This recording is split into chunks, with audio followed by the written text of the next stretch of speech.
এই যে chat GPT, এখন চ্যাট জিপিটি অনেকে কয় ভাই এটার ভয়ের কারণটা কি, ভয়ের কারণটা কি শুনলে অবাক হবেন। ধরেন কিছু বিজ্ঞানী আছে, ওরা করছে কি জানেন, রোবট বানাই দিয়েছে। রোবটকে বলছে যে দেখো এই এলাকায় যত নোংরা জিনিসপত্র আছে, ফেন্সিডিলের বোতল, তারপরে সিগারেটের খাপা, আজে বাজে যা জিনিস আছে সব কিছু তুমি তোমার ইচ্ছা মতো পরিষ্কার করে একদম ক্লিন রাখবা, ভেরি ফাইন। এবং ওকে বলে দিয়েছে তোমার যখন মন চায় তুমি তোমার মতো যতগুলো খুশি রোবট বানায় ফেলবা। এই এলাকায় মনে করেন যে চোর বাটপা যদি থাকে বেশি, তাহলে ফেন্সিডিলও বেশি থাকবে, বেশি পরিমাণ বিড়ি সিগারেট থাকবে। ও কি করছে, এলাকা সার্চ করে দেখলো, সার্চ করে দেখে ও মনে করছে যে এই এলাকার জন্য 500 হচ্ছে রোবট দরকার। সে কম্পিউটারে, সে নিজে রোবট, কিন্তু সে নিজে রোবোটিং করে 500 রোবট বানায় ফেললো, যে একদিনে রাস্তাটা ঘাট সব ক্লিয়ার। এখন এক শয়তান করছে কি জানেন, যার বুদ্ধি মাথার মধ্যে শয়তানি, সে হচ্ছে সফটওয়্যারের মধ্যে একটু ডিস্টার্ব ঢুকাই দিছে। সফটওয়্যারের মধ্যে ডিস্টার্ব কি, আশেপাশে যে বাড়িঘর আছে, বাড়িঘরের মধ্যে মনে করেন যে কারো গরু আছে, কারো ছাগল আছে, কারো মুরগি আছে। এ কইছে তুমি সফটওয়্যারের মধ্যে ডিস্টার্ব এমন যে এলাকার যত বাড়িঘর আছে সব বাড়িঘর থেকে এরকম এই যে গরু, ছাগল, ভেড়া, মুরগি, হাঁস এগুলো সব নিয়ে চলে আসবে। কতগুলো লাগবে? ও বলছে হিসাব করে যে ঠিক আছে এরকম 5000 লাগবে। 5000 রোবটাই নিজে বানায় ফেলছে। পরের দিন দেখা যাচ্ছে প্রত্যেক লোক কান্নাকাটি করতেছে, কি হয়েছে, বাড়িতে গরু, ছাগল, হাঁস, মুরগি কিছু নেই। তাই আর্টিফিশিয়াল ইন্টেলিজেন্স খুব ভালো, কিন্তু ওইটা যারা কন্ট্রোল করবে, ওইখানে যদি সফটওয়্যারের মধ্যে শয়তান ঢুকে তাহলে সব শেষ হয়ে যাবে না? আচ্ছা, আপনার কি এইটুকু মাথায় আসছে যে ভাই হ্যাঁ এরকম রোবট যদি থাকে আর হয় যদি শয়তানি করে শেষ? একটা রোবট শয়তানি করলে 5000 বাড়ি, 5000 জায়গা থেকে চুরি বাটপারি করে সব শেষ হবে। এবার চিন্তা করেন তো একটা লিডার যদি এরকম চোর হয় কেমন হবে? হ্যাঁ বুঝেন নাই, ব্রেনের মধ্যে কিছু নাই না? হ্যাঁ বুঝেন নাই, তাইলে হয়তো সব বাড়ি থেকে চুরি করা শুরু করে দিবে। আচ্ছা আপনারা কি বুঝেন যে দৈনিক চুরি করার সবচেয়ে সেরা বুদ্ধি কি? এটা শিখতে হবে আগে, শুনেন চুরি করার বুদ্ধি কি সেটা বলি। ধরেন যে আপনি কৃষক, শোনেন মন দিয়া, কৃষক, আপনি আবাদ করছেন, আপনি ওই জিনিসটা বিক্রি করতে পারতেছেন না, কম দামে দিয়ে দিলেন, সিন্ডিকেট বানাই দিল, চাউলের ব্যবসায়ীদেরকে বললো যে চাউল কয় টাকা দিয়ে কিনছো, কয় 30 টাকা, কয় 40 টাকা না 50 করো। বলছে স্যার আমরা তো 40 করতে আসছি। কছে আরে বাবা তুমি 50 করো, 10 টাকা করে আমাকে দাও। তাহলে আপনি বাড়িতে ভাত খাচ্ছেন, টাকা কিন্তু চলে গেল ওই জায়গায়। বুঝতে পারেন কিছু? মূর্খ তো বাঙালি, যে এই এত পরিশ্রম করার পরও যে উন্নতি হইল না, টাকা যে থার্ড পার্টি খেয়ে ফেলতেছে, এটা কি বুঝতেছেন? বুঝেন নাই, সত্যি কথা বলতেছি আমি। আপনি মনে করেন একটা দোকানে বসে দোকানদারি করতেছেন, 4-5 ভাই মিলে চালান। এক ভাই যদি টাকা শুধু শ্বশুর বাড়ি, মানে জাস্ট বোঝার জন্য বলতেছি, বা অন্য জায়গায় মামুর বাড়ি যদি পাচার করে, আর যদি খালি ওইখান থেকে যতই বিক্রি হোক, দোকান কিছুদিন পর কি হয়ে যাবে, কবে যে ভাই দোকান তো হচ্ছে যে চলতেছে না, চলতেছে কিন্তু লাভ নাই। এই চুরিটা বন্ধ করার জন্য সৎ মানুষকে আনতে হবে। আপনারা তো মূর্খের মূর্খ, এত মূর্খ কেমন? শোনেন, এই শোনেন, আপনি চান না যে আপনার ছেলে মেয়ে ভালো পড়াশোনা, আচ্ছা ছেলে মেয়ে ভালো পড়াশোনা শিখুক, এটা প্রত্যেকে চান কিনা? তাহাদুসু করেন না কেন? প্রত্যেকে চান? আচ্ছা ভেরি ফাইন। আব্বা আম্মা ছেলে মেয়ে অসুস্থ হইলে ভালো ট্রিটমেন্ট হোক, এটা কারা কারা চান? বুঝাচ্ছি এখনই। আচ্ছা আপনার হঠাৎ করে বিপদ হয়েছে, আল্লাহ না করুক, আল্লাহ না করুক, আপনি যাতে ইসলামীভাবে হচ্ছে যে টাকা পয়সা একটু হেল্প পান, বিপদ থেকে উদ্ধার হতে সহায়তা পান, এটা কে কে চান? আচ্ছা এখন আপনি এই যে লিডার মানে কি সেটা বুঝেন না। লিডার মানে এমন কিছু না যে লম্বা হওয়া লাগবে, খুব হেভি কথা বলতে হবে, নো। লিডারের 1 নম্বর বৈশিষ্ট্য হচ্ছে সৎ হইতে হবে, চোর হওয়া যাবে না, সৎ।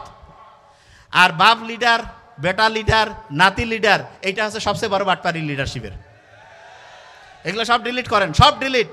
আপনার ভাগ্য আপনি নিজে চেঞ্জ করতে পারেন, বিশ্বাস করেন, আমি সত্যি কথা বলছি। এই যে দ্রব্যমূল্যের যে ঊর্ধ্বগতি হয় না, বুঝেন কেমনে হয়? সব চোর বাটপার তোরে বাবা, রাস্তাঘাটে সব জায়গায় টেম্পো স্ট্যান্ড, বাস স্ট্যান্ডে টাকার ট্যাক্স বসাচ্ছে। আমি নিজে ধরছি, আমি বলতে পারি, আমি নিজে ধরছি। আমি যখন মেডিকেলে পড়ি, আমি ধরার পরে পুলিশ আসছে, আমি তখন মেডিকেলে, আমি কিরে ভাই টাকা উঠে, অনেক দিন আগের ঘটনা। আমি যখন ডিসি অফিসে গেলাম, এক পুলিশ বলছে স্যার আপনি মেডিকেলে পড়ার সময় যে শাওর, আমি গেলাম কী হয়েছে? কয় স্যার আমাদের খেয়াল আছে আপনার ওই ইয়া না, কয়েছে হ্যাঁ। বলছে স্যার আপনার কি ঘটনা শুনেন। ঘাগট নামে একটা জায়গা আছে রংপুরে, ওইখানে আমি যে নিজে লেখালেখি করতাম, পড়তাম রংপুর মেডিকেলে যখন আমি পড়ি। একদিন দেখতেছি ওইখানে একটা ঘাগটের এখানে একটা ব্রিজ আছে, ওইখানে একজন একটা লাঠি নিয়ে টাকা তুলতেছে, টাকা। তাই একটা অটোতে আসছে বদরগঞ্জের ওই পাশ থেকে, অটোওয়ালার কাছে টাকা নাই, আর সম্ভবত খুবই কঠিন রুগী, তো ওই অটোকে যাইতে দিচ্ছে না। তা আমি বলতেছি ভাই কেন যাইতে দিচ্ছে না? কয় যে না এটা টাকা দেওয়া লাগবে। কেন? কয় যে না টাকা না দিলে হচ্ছে ভিতরে যাইতে পারবে না, বাইরের অটো, ভিতরে ঢুকতে গেলে টাকা দেওয়া লাগবে। আমার কাছে ফোন ছিল, আমি হচ্ছে পুলিশের ওইখানে ফোন দিলাম, তারপরে বললাম যে এরকম চাঁদাবাজি চলতেছে, আপনারা চলে আসেন। বলছে ঠিক আছে আপনি থাকেন। এই 20-25 মিনিট পরে আসছে, তারও কম সময়ে আসছে। আসার পরে অটোওয়ালাদেরকে জিজ্ঞেস করতেছে আপনাদের কাছে টাকা চাইছে? অটোওয়ালা কেউ কিছু কয় না। আমি বললাম যে ভাই আপনাদের কাছে চাইলো, অটোওয়ালারা চুপ করে আছে, কিছু বলতেছে না। তারপরে এখন পুলিশ বলতেছে যে কেউ তো সাক্ষী দিচ্ছে না। আমি বললাম ভাই সত্যি কথা কইছে। পুলিশ চুপচাপ আছে। আমি কাছে কী ভাই এরকম হচ্ছে কেন? অটোওয়ালাও কেউ কিছু বলে না। তারপরে পুলিশ আমাকে বলতেছে আপনি কি আমাদের সাথে যাবেন না থাকবেন? আমি বললাম আমি থাকবো। পুলিশ তারপরে হচ্ছে চলে গেল। আমি ওই ব্রিজ থেকে এই ধরেন যে 70-80 মিটার দূরে আমি যে লেখালেখি করি ওইখানে। ও আল্লাহ, এই আধা ঘন্টাও হয় নাই, দেখি যে প্রায় 40-50 জন দূর থেকে বিভিন্ন জিনিসপত্র নিয়ে আসতেছে। আমি বলছি কিরে এরকম, আমি এদিকে একা বসে আছি, আর কেউ তো নাই। ফোন দিলাম পুলিশকে, বললাম যে এরকম একটু আগে আমি দিয়েছিলাম ফোন, তো এখানে যে আসতেছে। বলতেছে আপনি তো মিস ইনফরমেশন দিচ্ছেন। আমার এখনও খেয়াল আছে। আমি বলছি মিস ইনফরমেশন মানে? আমি তো সত্যি কথা বলছি। বলছে না। আমি তো বলছি মাস্টার এ তো দেখি এদের লোক মনে হয়, সত্যি কথা। তারপরে আমার যাই হোক, আমার খুব কাছের একজন হচ্ছে সচিব পর্যায়ে ছিলেন, আঙ্কেলকে আমি ফোন দিলাম। আঙ্কেল বলছে তুমি এখনই লাইনে থাকো, আমি ফোন দিচ্ছি। উনি সম্ভবত এসপি স্যারকে ফোন দিয়েছিলেন ওই সময়। দেওয়ার পরে এই 5 মিনিটেরও কম সময় ওই ওসির ওইখান থেকে ফোন আসলো। বলছে ঠিক আছে আপনি চিন্তা করেন না, আমরা ফোর্স পাঠাচ্ছি। ওয়াল্লা ওসি ফোন দেওয়ার পরে মানে আমি এইখানে ধরেন যে ওরা ওই যে আর দেখি ওরা আগাচ্ছে না, মানে আসতেছে না, ওই জায়গায় আছে। তারপরে কিছুক্ষণ পরে হচ্ছে গাড়ি চলে আসলো। আসার পরে ওরা আবার দেখলাম যে অনেকজন চলে গেল। ওইখান থেকে ওই যে যারা শয়তানি বদমাশি ওই যে টাকা তুলতেছিল, তাদের মধ্যে হচ্ছে 2 জন কি 3 জনকে সাথে নিল, নিয়ে বললো যে আপনি আমাদের সাথে চলেন। আমি গেলাম, আমাকে বললো যে আপনাকে মেডিকেলের এখানে নামাই দেয়, দেওয়ার পরে চলে গেল। তারপরে ওই যেতে যেতে আমি ওদেরকে জিজ্ঞেস করলাম যে ভাই এটা তো সত্যি কথা। বলছে কি যে আপনি, আমি তখন স্টুডেন্ট, বলছে আপনি কি কোন জায়গা থেকে আসছে? আপনি জানেন নিলে তো আমরা জানি। বলছে আপনি জানেন মানে? বলছে আরে ভাই সবাই টাকা খাচ্ছে এইখানকার, আমরা জানি তো, কেউ সাক্ষী দিবে না। আমি বলছি তাহলে আপনারা এই যে এগুলা করতেছে? কাছে ভাই সব অভিনয় চলতেছে, সবাই অভিনয় করতেছে যার যার ভূমিকায়, বুঝেন নাই? মূর্খ হইলে যা হয় আসলে, ব্রেইনের মধ্যে কিছু নাই না। তাইলে আপনার এই যে টাকা যে ওই যে চাঁদা যে নিল। আর শুনেন আর একটা জিনিস বলি, রংপুর সিটি কর্পোরেশনে আমরা দেখছি, আমি জানি না এখানে আছে কিনা, অটো রিক্সার লাইসেন্সের জন্য 50-60 হাজার, 1 লাখ, 1.5 লাখ টাকা করে নেয়। এই রিক্সাওয়ালা কেউ নাই বোধহয় এখানে। এবং গরিব লোকের কাছ থেকে টাকা নেয়, নাইলে কয় কি অটোর ওই লাইসেন্স ভাড়া দেয় দৈনিক 50 টাকা 70 টাকা। এবং আমি নিজে কয়েকবার ফোন দিয়েছিলাম, কি ব্যাপার? বলতেছে এটা খুবই দুঃখজনক, যদি আল্লাহ কোনোদিন ভালো লোক নিয়ে আসে অবশ্যই এগুলো চেঞ্জ হবে। একটা লোক গরিব মানুষ, সে রিক্সা চালায়, অটো চালায়, তার কাছে আপনি লাইসেন্স বাবদ দেন 60 হাজার টাকা, এবং সিন্ডিকেট, দালালের সিন্ডিকেট করছেন, অটোর জন্য দেন 1,65,000, 1.5 লাখ টাকা। আমি রেগুলার গরিব লোকের যে কোনো লোকের সাথে আমি কথা বলি যে কী ব্যাপার শুনি তো, হয়তো আমার চিনেন, আমি মাস্ক পরা থাকি।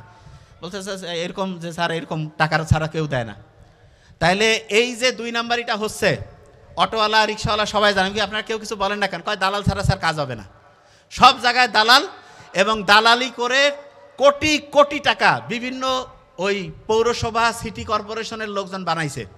তা আপনি কি মনে করছেন যেই দিন সৎ লোক আসবে এগুলো সাইজ করবে না?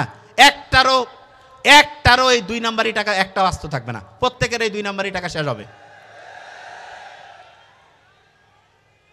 এই যে 2 নাম্বারি টাকা যারা তৈরি করছে, এরা কি ভালো লোককে আসতে দিবে না খারাপ লোককে? এই চুরি বাটপারি করতে করতে এ কয়েকদিন পর লিডার হয়ে যাবে, কবে যে আমি এখন ভোটর দাঁড়াবো, এবং ও টাকা দিয়ে লিডার ওই যে নমিনেশন কিনে নিয়ে আসে। আমি সত্যি কথাটা বলতেছি, সব পার্টির একই অবস্থা, 2-4টা কম বেশি, বেশিরভাগ পার্টির এই অবস্থায় আছে। এখন কোন পার্টির অবস্থা কি সেটা আপনি বুঝবেন। আমি কোনো ABCD নাম কই না, আমি কোনো পার্টির নাম কই না, যার সাথে মিলবে সে ম্যাচিং করবে। আমার কথা খুবই ক্লিয়ার, যে ভাই তোমার সাথে ম্যাচিং হচ্ছে কিনা তুমি দেখো।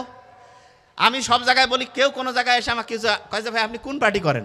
আমি কই ভাই আমি সৎ যেটা সত্যি যেটা সেইটার পক্ষে কই, কোনো পার্টির আমি চামচামি করি না, যেটা সত্যি সেটাই কই, সত্যিটা বলবো। এবং মুহাম্মদ সাল্লাল্লাহু আলাইহি ওয়াসাল্লামের যত বৈশিষ্ট্য ছিল তার মধ্যে সবচেয়ে সেরা বৈশিষ্ট্য হচ্ছে অন্যায়ের প্রতিবাদ করা। 1 নাম্বার বৈশিষ্ট্য হচ্ছে এটা। আর আপনি কি করেন? কোন যে না আমি হচ্ছি ভদ্রলোক। কিসের ভদ্র রে আপনি? অন্যায় দেখেন আপনি চুপ করে থাকেন, আপনি ভদ্রলোক? আপনি হচ্ছেন মিসকা শয়তান। সত্যি কথা কইলাম, এই মিসকা শয়তান গেলের জন্য দেশের এই অবস্থা হয়েছে। হাসিনা যেই সময়, আমি বলি হাসিনা ভালো খারাপ এটা ইতিহাস প্রমাণ করবে। আমি কিন্তু সরকারি অফিসার কখনো কিন্তু ওই যে কিছু বলতে পারে না। আমি ওই যে বেতনের টাকা তুলিও না, ওইটা যা পারে ওই টাকা হইতে থাক। আমার কথা খুবই ক্লিয়ার। আমি যখন বলতাম আমাকে ডিসি স্যার থেকে শুরু করে নাবিল এগুলো তুমি বলো কী হবে, আমি কী হবে স্যার, আমি তো চাকরি করতেই চাই না, জোর করি করা লাগে আমাকে, বাড়ি থেকে কয় যে কর। তা মূল ব্যাপারটা হচ্ছে যে কোনো জায়গায় আমি যে সত্যি কথাটা বলি, একদম যেটা সত্যি সেটা। তবে হ্যাঁ, এখানে একটা জিনিস শুনেন, প্রত্যেক পার্টির মধ্যে কিছু ভালো লোক থাকে, কিছু খারাপ লোক থাকে, প্রত্যেক পার্টিতে। এটা শুনেন, যেই দলে ভালো লোকের সংখ্যা বেশি সেই দলটাতে যাইতে হবে। আবার আরেকটা জিনিস শুনেন, যেই দলে ভালো লোক বেশি সেই দলের মধ্যে যে খারাপ কিছু লোক আছে তাদেরকেও জবাবদিহিতার মধ্যে আনতে হবে। আমার পার্টির লোক খারাপ করলেও ভালো, এই মানসিকতা চেঞ্জ করতে হবে। বুঝতেছেন আমার কথা আমি কি বলছি? এই বাংলাদেশ যে ধ্বংসের দিকে যাচ্ছে, এটার মূল কারণ কি জানেন? আপনি আপনার ঠিক ডিসিশনটা যে সময় ভোটে দেন, ঠিক ডিসিশনটা নিতে পারেন নাই। আপনি কি জানেন আপনার আঙ্গুলের যে এখানে যে ছাপ, আঙ্গুলের যে ছাপ, এইটা একজন মানুষের সাথে আর কোনো মানুষের মিলবে না। এবং আল্লাহ কিন্তু আপনার এই যখন আপনি ভোটটা দেন, 8 আর 1 81 আর 18 মিলে 99 না, আল্লাহর নাম কিন্তু এইখানে আছে। ভোটটা যখন দিবেন তখন দেখিয়েন যে শয়তানের পক্ষে দিলেন না ভালো পক্ষে দিলেন না চোর বাটপারকে দিলেন, এই জিনিসটা চিন্তা করে দিয়েন। বুঝছেন আমার কথা আমি কি বলছি? মাথায় ঢুকছে? শোনেন, কোনো নেতার পিছনে দৌড়ায় টাইম লস করবেন না। কিসের মানুষের পিছনে দৌড়ি টাইম লস করেন? হ্যাঁ, কোনো একটা জ্ঞানের আলোচনা, কোথাও মানুষজন অন্যায়ের প্রতিবাদ করতেছে, মানুষকে সহায়তার জন্য গেছেন, মানুষ বিপদে আছে হেল্প করতেছেন, সেটা ভালো। কিসের স্লোগান টোলোগান দিয়ে পথে পথে কাজ কাম নাই। শোনেন, ওই যে 100 বছর আগে যে বলছিল, ঘটনার মধ্যে তো ঢুকতেই পারিনি, অন্য জায়গায় চলে গেছি।